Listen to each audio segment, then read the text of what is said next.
right, hello third grade. We are going to continue on with our Unit 6 geometry, and today we're going to be practicing with this really cool virtual tanagram app. If we were in the classroom, we would be using plastic tanagrams on our desk, but we're going to practice with them online. So I'm going to include this link on the assignment so that you can pull it up. This is on the Math Learning Center. Okay, you can either open the website here, it says open web app, and that'll just open it right on your computer as a website. Or if you're using a phone or a tablet, you can use the Apple App Store or the Chrome Store, okay, to be able to open this up. Really, really important that you do this practice. It is not optional, okay? When you open this up, you're gonna see there's all different tanagrams, all different shapes here. It's really fun. You can change the colors of these shapes by clicking on it. And coming down here, you can make them all different colors, which is cool too. Lots of different colors to use, okay?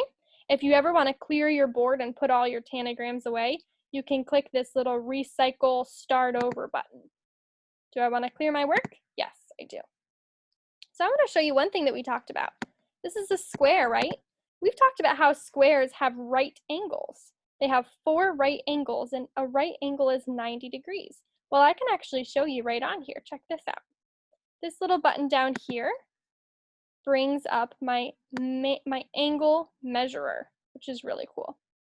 So I'm going to bring my square over here to be measured, just like the doctor measures how tall you are. I'm going to measure the angle of the square. And check it out. This square's angle is exactly 90 degrees. And if I take my square and I use this button to turn it, you can't even tell that it's turning because the square's sides and angles are all the same. Every single angle is 90 degrees. That's what makes it a square.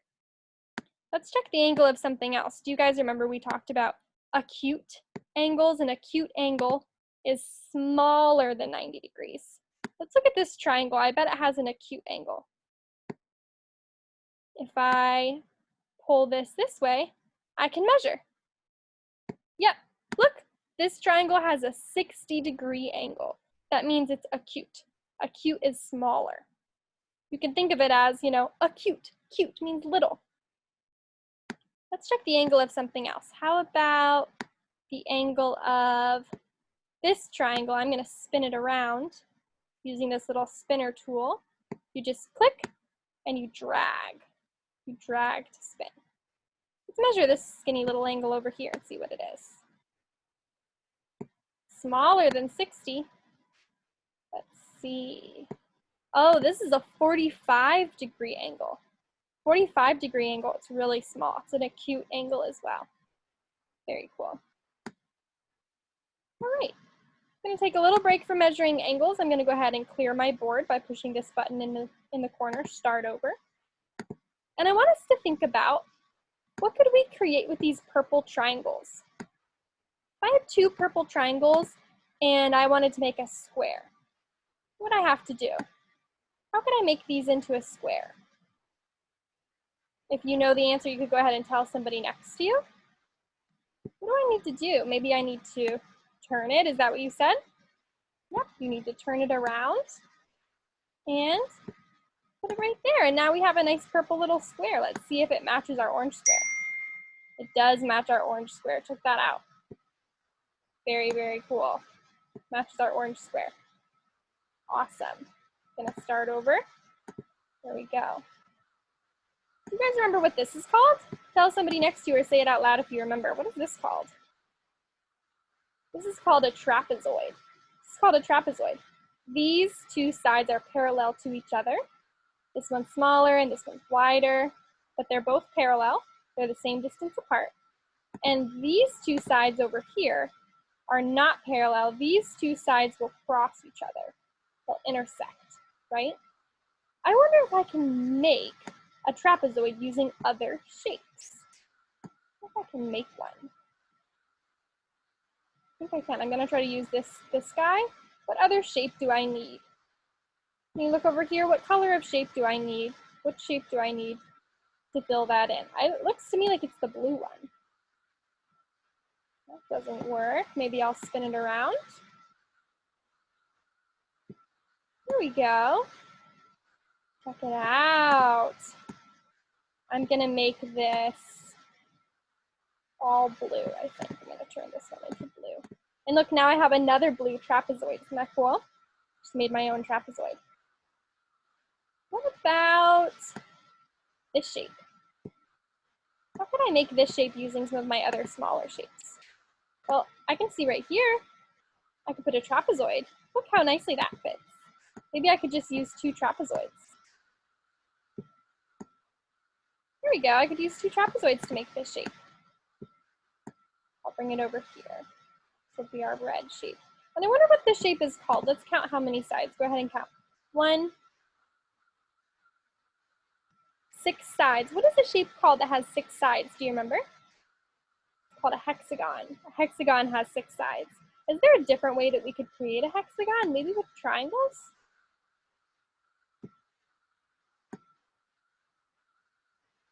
There we go. I kind of remember when we were doing fractions, we did some similar things with shapes like this. How many of these triangles does it take to make a hexagon? Let's see. 1, 2, 3, 4.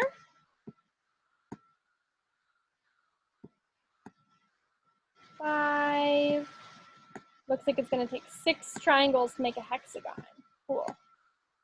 Take 6 triangles to make a hexagon. Very, very cool. All right, so what I want you guys to do is I want you to spend at least 30 minutes using these shapes. You can set a timer. I want you to try to create some rectangles. I want you to try to create lots of different shapes. And I want you to think about what the angles are measured. You can pull this up and measure the angles of the shapes you're creating. This is really going to help you with this geometry unit, okay? And I also want you, once you're done kind of playing and measuring with these shapes and moving them around and creating new shapes, I want you to create at least 1 picture, okay? There's lots of different kinds of pictures to choose from. There's a rocket, there's mountains. This looks like maybe it's a horse. There's a guy in a boat. I really like the turtle. All you do is you click this little boat and you click on the turtle and the outline will pop up here for you. And now what you do is you take the time to pull some shapes out and you're gonna see if you can fill this all in with the different shapes that it takes, okay? And you can change the colors. So like if I'm building this turtle and maybe I want all of these shapes to be green, I can just click on it and come down here and turn it green. Okay, so I want you to create at least 1 picture with these shapes. You can set a timer. If you've been working for 30 minutes, then you're good, okay? All right, when you're done playing with these shapes, I want you to take out your student workbook and we are gonna do some pages together. This is student workbook page 194. Student workbook page 194. Okay, let's look at number 1. 2 of the shapes below are polygons and 2 are not.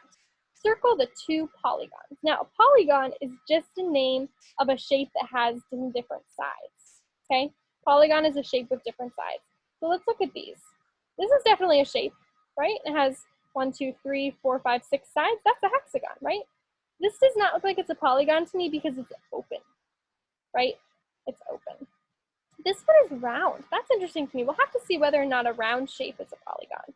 And this one is a shape with different sides, 1, 2, 3, 4, 5, which means it's a pentagon. Yeah, that's a polygon. Let's look at our answers. Whoops, not that one. Here it is. Circle the 2 polygons. So these 2 shapes are polygons, okay? The round one is not. Round shapes are not polygons. Polygons apparently have to have straight sides and they can't be open. So for this first one, you're going to circle the first and the last shape. Explain why the other 2 shapes are not polygons. Well, you could say polygons have to be closed and they have only straight sides. Go ahead and write that down now. If you need more time, just pause the video and then when you're done, you can hit play again. We're going to move on to number 2. 3 of the shapes below are quadrilaterals and 1 is not. Remember, a quadrilateral has 4 sides. So go ahead and circle. Which 3 of these shapes only have 4 sides? Which Which three of these shapes only have 4 sides? Okay, you can pause the video if you need more time. I'm going to show you the answers. These 3 shapes each have 4 sides. This one has 1, 2, 3, 4, 5, 6 sides. It's a hexagon. Remember, a quadrilateral only has 4 sides. The word quad means 4. Some people ride special bikes called quads that have 4 wheels. Draw 2 quadrilaterals that are not the same. Ooh, that's a cool challenge. You're going to draw your own 2 quadrilaterals here. Okay, go ahead. Draw your own 2 shapes that have 4 sides.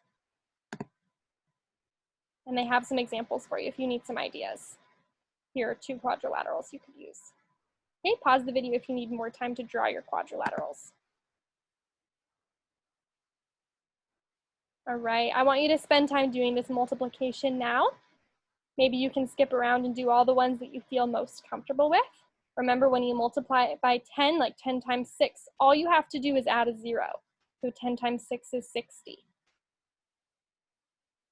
All right, down here, you're also just adding zeros. 3 times 2 is 6. You add a 0, so it's 60. 8 times 2 is 16. And add a 0, so it's 160. 5 times 8 is 40. Add another 0, 400. Okay, go ahead and take some time to do this multiplication now. You can pause the video and I want you to finish all of this multiplication. Okay, when you are done trying your best, that is when I want you to go ahead and look at this answer key so you can check your mistakes. If you made a mistake, erase it and fix your answer. You should not just be copying these answers right now. You should already have this multiplication done. If you made a mistake though, go ahead and erase it and write in the correct answer. You'll notice down here that you're just adding zeros. Okay, pause the video to take time to check your answers, and I'm gonna move on. All right, when you're done with page 194, you're gonna go ahead and, oops, I thought there was another one. Yeah, I don't think that we did this page yet, did we? I don't think so. Page 192. Page 192, quadrilaterals. We're going to cross out the figure that is not a parallelogram. Remember, a parallelogram has sides that are exactly the same distance apart. They never cross each other. And you know what? I already see which one has sides that are going to cross each other. I remember because it's called a trapezoid. This one right here, a trapezoid. These lines are going to intersect each other. They're going to cross each other. They're going to make an X. Parallel lines will never, ever cross each other. So it's going to be this one right here. Let's look at our student book answers. Yep, this is not a parallelogram. Cross out the figure that is not a trapezoid. Well, we just said this is a trapezoid. This to me looks exactly the same. Is this a trapezoid? Is this a trapezoid? Is this a trapezoid? Remember, a trapezoid only has one set of parallel lines. It looks to me like this rectangle has 2 sets of parallel lines. Let's see if that's the one we're crossing out. Yep, it is. That's the one we're going to cross out. How is a trapezoid like a parallelogram? How are they the same? Well, they do have one set of parallel sides, right? They also both have 4 straight sides and 4 vertices. We haven't really talked about this word yet. A vertice just means a corner or an angle. That's a vertices. It's where 2 lines touch each other. Vertices. They each have 4 vertices, or 4 corners, basically. Okay, if you need to write that down, you can pause the video now. How are a trapezoid and a parallelogram different? Well, I know a trapezoid only has one set of parallel lines. A parallelogram has 2 sets of parallel lines, right? And that's what they explain here. A trapezoid has exactly 1 pair. A parallelogram has exactly 2 pair of parallel sides. 1, 2. This one only has 1 set. Okay, Take some time to write all that down, and then I want you to go ahead and work on this addition and subtraction practice. You'll see some big numbers here, but you can do it. Remember, you're going to need to regroup. 9 plus 1 is 10, so you'll put the 0 here, and you'll put the 1 up here. 1 plus 3 plus 4, it's 7, 8, and then you'll put your 1, right? Think about what is 8 plus 6. You're going to need to regroup. You'll put one number here, and you'll carry the next number to the tens place. Okay?